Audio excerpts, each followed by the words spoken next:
কবি সুবোধ সরকারের কবিতা কৃষ্ণকলি মাহাতো। আমি কৃষ্ণকলি মাহাতো, MA PhD। আমার নাম অমাবস্যা, আমার চুল মেষ পালকের ফাল্গুন, আমার পিঠ সাঁওতাল পরগনা, আমার দুটো ঠাই, একটা বাঁকুড়া একটা পুরুলিয়া। আমি গড়িয়াহাটার মেয়েদের মতো আসলে দেখলে ভয়ে পালিয়ে আসি না। বোমায় বাঁ হাত উড়ে যাওয়া বাবা কতবার আমার বই পুড়িয়ে দিয়েছে, কতবার আমার দুঃখী মা বলেছে মেয়েদের বড় হতে নেই। মা, আমি ইউরোপ থেকে ডাক পেয়েছি, এই দেখো ইমেল। দলিত সম্মেলনে আমি পেপার পড়তে চলেছি। মা, আমি তোমার কৃষ্ণকলি মাহাতো, MA PhD। আপনার উপস্থাপনা স্মৃতিত নিঃসন্দেহে প্রশংসাযোগ্য। উপস্থাপনা, প্রকাশভঙ্গি সবটাই যেন, আপনার দৌড়টাও যেন একটা অসীম, আরো আরো আরো ভালো। যে দৌড়টা রানওয়ে দিয়ে দৌড়ানো, আপনি আরো ভালো দৌড়ন, আরো ভালো হোক আপনার। নমস্কার। বিশ্বকবি রবীন্দ্রনাথ ঠাকুরের কবিতা দুঃসময়। যদিও সন্ধ্যা আসিছে মন্দ মন্থরে, সব সঙ্গীত গেছে ইঙ্গিতে থামিয়া, যদিও সঙ্গী নাহি অনন্ত অম্বরে, যদিও ক্লান্তি আসিছে অঙ্গে নামিয়া। নমস্কার। কবিতা তারা খসে পড়ে, কবি নবনীতা দেবসেনী। একটি ছিল কাঠুরের ছেলে, রোজ আনে রোজ খায়। কাঠ কাটতে কাটতে কাঠ কাটতে কাটতে তার হাত ব্যথা করে, তবু কাটতে হয় কাঠ।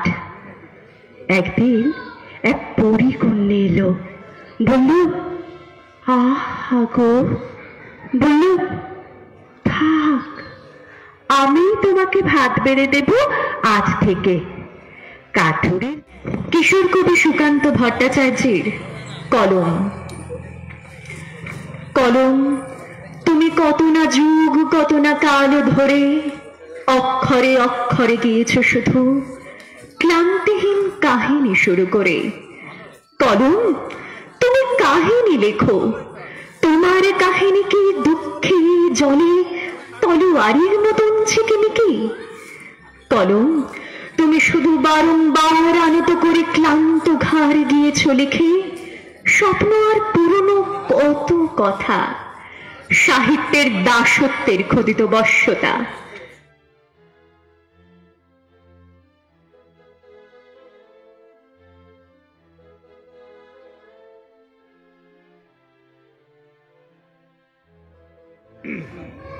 পরিচয় রবীন্দ্রনাথ ঠাকুর।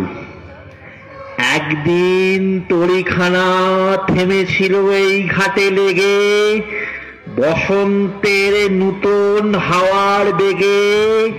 তোমরা সুধায় ছিলে মোড়ে ডাকি, পরিচয় কোনো আছে নাকি?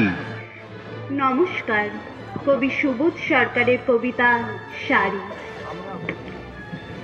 বিয়েতে 51টা শাড়ি পেয়েছিল মেয়েটা, অষ্টমঙ্গলে ফিরে এসে আরো 6টা। এত শাড়ি একসঙ্গে সে জীবনে দেখেনি। আলমারির প্রথম থাকে সে রাখলো সব নীল শাড়িদের। হালকা নীল একটাকে জড়িয়ে ধরে বলল, তুই আমার আকাশ। আমি ছেড়ে দিতে রাজি আছি সুসভ্যতার আলোক। আমি চাই না হতে নববঙ্গে নবযুগের চালক। আমি নাইবা গেলাম বিলাত, নাইবা পেলাম রাজার খিলাত। যদি পরজন্মে পাইরে হতে ব্রজের রাখাল বালক, তবে নিভিয়ে দেব নিজের ঘরে সুসভ্যতার আলো।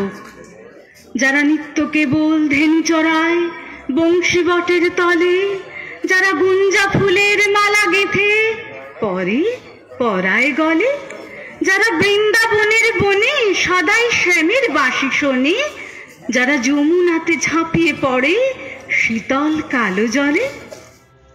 নমস্কার।